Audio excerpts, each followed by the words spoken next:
वाला भौजी आइल बाटे होली।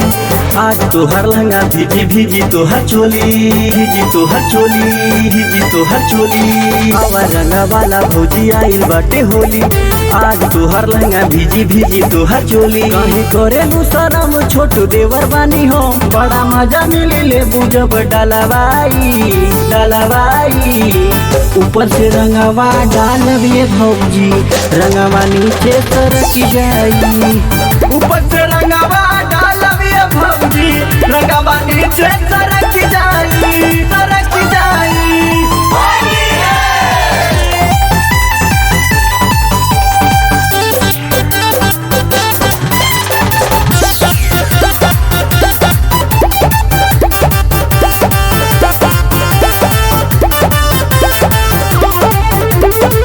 छोटे देवर से रंग लगवाला, पाला बुझाई न हो। हे भौजी तनी सा फगुआ के सुना, पुआ चिखाई दहो। छोटे देवर से रंग लगवाला, पाला बुझाई न हो।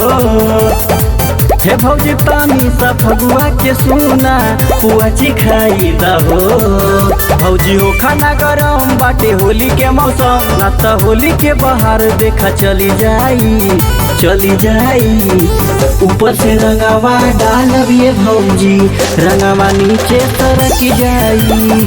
ऊपर से रंगवा डालबिए भौजी, रंगवा नीचे सरक जाई, सरक जाई।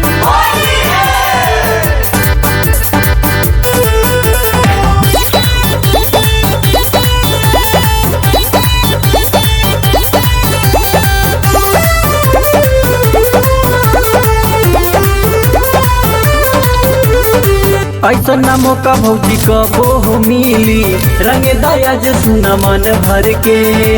आजू के दिन नहीं ऐसे लगा तू, डाले दा तू फरके फरके। ऐसा ना मौका भौजी फिर कबो मिली, रंगे दा सुना आज मन भर के।